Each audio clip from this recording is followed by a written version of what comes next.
Hello guys, good morning. What is up? I'm Yalek, and today's Boom Beach video is literally hot off the presses. I have just gotten up, just gotten out of bed, took the time to feed my dogs and make myself a little coffee, and immediately sat down to make this video for you because the most awesome thing happened yesterday. Trader came in. Trader comes on Thursdays now, I guess, all the time.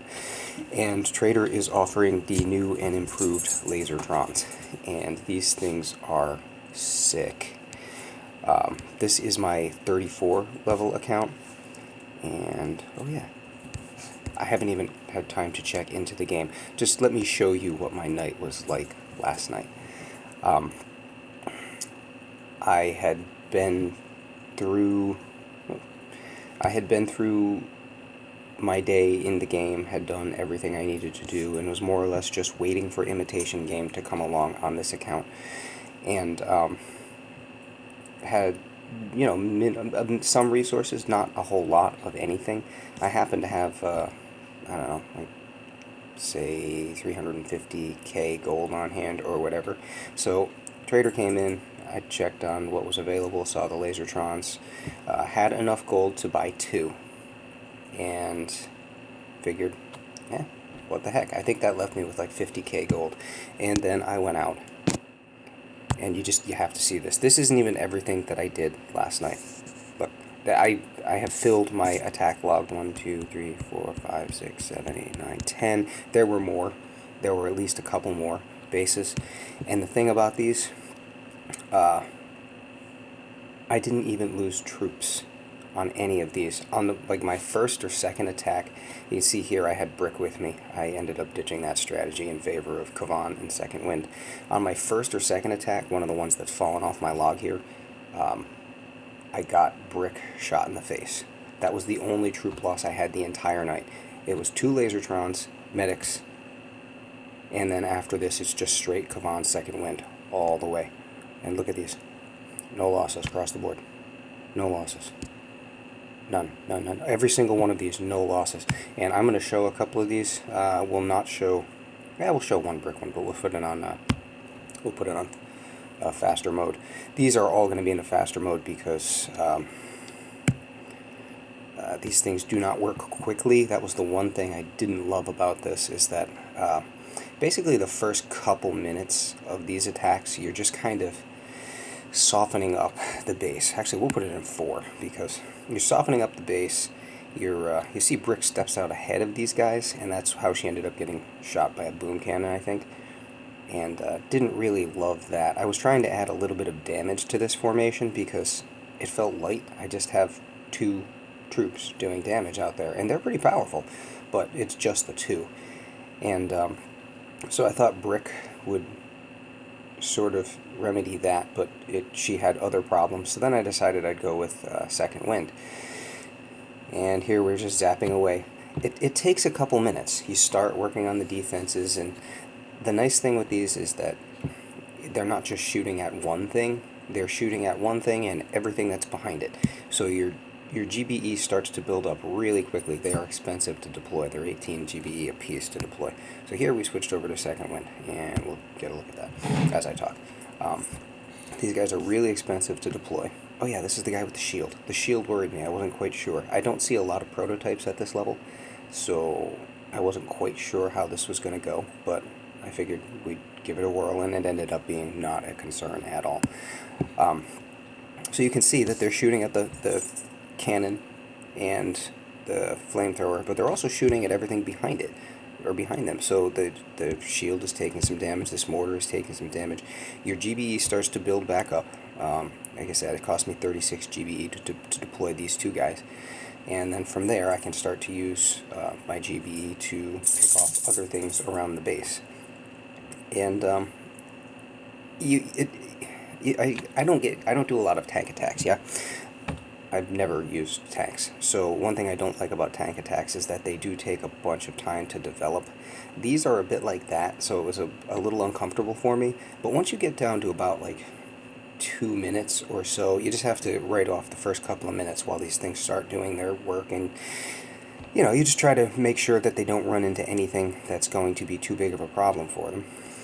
And then at about 2 minutes, you should start to evaluate where you are in the base and how you're going to get to the HQ. I think minute and a half, you definitely need to get working on these guys. Actually, this attack was interesting. So this is my first one with second wind, and I've cleared out. I waited until that rocket went down in the back. So we have the 2 snipers right here, right? And that's the only thing going to be shooting at. They can't quite range the Lazortrons, they can't range the medics, but they can get the riflemen that deployed as part of the second wind. So they ended up getting most of the riflemen, but then here's this one, and I have so many medics out there that I end up with, in a couple of situations, with just 1 or 2 it was 2 riflemen, just 1 or 2 riflemen left, and so many medics working on him. I guess it wasn't this attack, that he kept getting shot and almost dying, and the medics would instantly heal him back up, and he would get shot again. I think it was a sniper. I'm not sure where. We'll see. But you get shot and almost die, and then the medics would bring him fully back to life, and he'd get shot again over and over and over again. I had thought second wind seemed like a good, again, trying to add damage to this formation. Second wind seemed like a it was kind of thinking of it in the way of like critters to add some distraction in front of this, but then also at the end of the attack, I didn't end up using it much for that at all, but at the end of an attack, using second wind for extra damage, because the rifles add nice, steady, directed damage to the HQ while these things continue to work. Not right now. It never fails. How? Nobody's home, well, somebody's home, but nobody else is up. Except my dog. My dog is here. He's moving around like crazy, and he's being very, very needy right now. He's got his head between my legs, and he's begging for attention. Hi, Peanut. Again, that never fails either. Apparently, if I sit down to do this, I suddenly become available to the whole world. So, there we go with the second wind and the rifles, and just adding a little bit of extra damage to speed up the process at the end, and that works beautifully. It's a wonderful combination. And just, you're going to see this over and over and over again. I could show you all of these, but you get the point. Let's see. It's 41, 44, 48. Alright. So, most of these guys, again, I'm at, 33, 34? 34. So, most of these guys are above me in level. 41, 37, 36, 40, 40, 40. So, I'm fighting up on all of these anyway. None of them really... we'll just look at these very quickly. I don't believe anybody had any prototypes, which is sort of what allowed just me to run pell-mell across these bases. Had a little bit more trouble on my 44 account for that reason, because there were, you'd see the occasional grappler, and obviously these things are not going to work well with grapplers. They will outrange a Doom cannon, but especially if they're using that additional firing range that they have. The laser beam extends beyond their actual range, which is long in and of itself, but that additional firing range goes well beyond the range of anything but a rocket launcher. But they don't do damage fast enough that way to take down a Doom cannon, so that ended up being a little bit of a problem. But no prototypes here, and so for me, this was just the best thing ever. I was pretty much done with the game for the day on this account. I have been leaving all of these maps. Most of them were kind of beatable for this account. Some of them were not. Some of them I had flagged with X's, meaning, hell no, I'm not going to touch this guy. And actually with the first guy I went out and beat, who is no longer on my replay list there, the attack log. The first guy I had marked with an X, and I figured, you know what, if I'm going to get him anyway, it's going to be this way, and sure enough, went out and beat him, and then went out and beat everybody else on my map too, basically. It only stopped when, again, starting from almost nothing on resources, I was just going to sit the night out, to getting a gunboat upgrade, which is one of the more expensive things I can do at this level, since I've just gotten an HQ. I have gunboat to do, radar, vault, sculptor. I believe I have sculptor, which I am now going to focus on today for imitation game. That's why I wanted to get, when I started doing this and I realized how powerful this was, I wanted to I've realized there was the opportunity to get the gunboat done and out of the way, and then hopefully I can use all of the imitation game resources today to get a sculptor upgrade going and drop another statue. So, yeah, I mean, just, they clear mines. I figured the boom mines would be a bit of a problem, so I'm generally trying to avoid those. Occasionally, like right there, you'll see me pop one, just to be on the safe side. With this many medics, though, you're pretty safe. Like, the snipers you can see are getting me. They are in range, but it doesn't really matter. A boom cannon, on the other hand, you don't want to be in range of a boom cannon. I did take a shot from a cannon at one point. Cannon? I don't know if it's a boom cannon, but take a shot from a cannon. And, I mean, the health on these things they're kind of similar to, health-wise, to a heavy. They look like tanks, but they don't have the health of a tank. And here, finally, is a level 48, so 14 levels up. So it did take a shot from a cannon, and the health instantly went in the red. And with this many medics, though, and Kavan too, instantly healed right back up and was fine.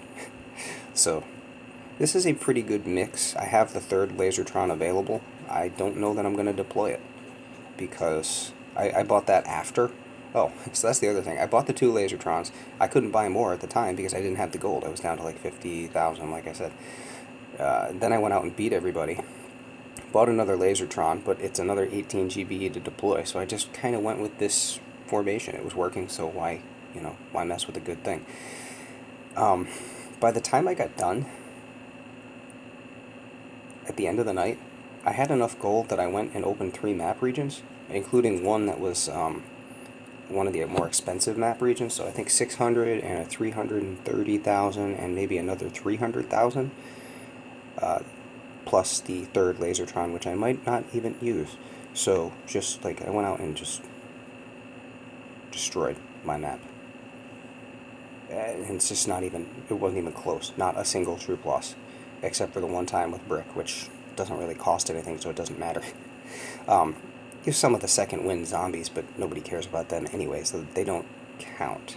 And they don't cost anything either. Yeah, just unreal how overpowered these things are at this level. And they scale up at higher levels. Again, you're not... Actually, interestingly, at higher levels, you're going to see more prototypes. I went looking to build grapplers on my 2 higher accounts last night because I was thinking, like, you're going to see a bunch of raids. I'm going to go... I haven't even logged into my main account yet today. Literally, this is the first thing I have done besides feed my dogs and get my coffee. When I log into my higher level account, I guarantee you I will look at my activity log overnight, and I will have been raided like probably 10 times with these stupid things. So I logged into that account last night to build a grappler right away. I was thinking, okay, this is the really great way to stop these guys. And grappler is not in the weapons lab anymore. They took it away. So right now we have no hotbot and we have no grappler. So, yeah, they timed that pretty well. Oh, cool. And, yeah. Lazortrons, incredibly overpowered. If you have a mini account and you're trying to build up right now, go out and you don't have to make anything go boom. Just make everything go zap, zap, zap. And it doesn't get any easier than that. You just sit there and watch and occasionally throw an art on something to speed things along. That's it. It doesn't get any easier. So, they will pay for themselves almost instantly, as I said, and then some. Like, I said 3 map regions. There was one over here, this one I opened up, and this one over here, and I think that one up there, maybe, something like that. Anyway, 3 different map regions, none of which I had planned to do, but it was the end of my night. But there it was, the opportunity presented itself, and I just wasn't going to let it go. Also, very nicely, the trader tells you that it works for 1 day here. Works for 1 day, but my time on this still says 2.5 days. It was 3 last night, so I've got these things for the whole weekend apparently, and we're going to take full advantage of that, as you can probably guess. Anyway, I'm Yalak, and I had a whole lot of fun with these things. I hope you're enjoying them too. I'm out. That's all I got for you today, and hope you have a great day.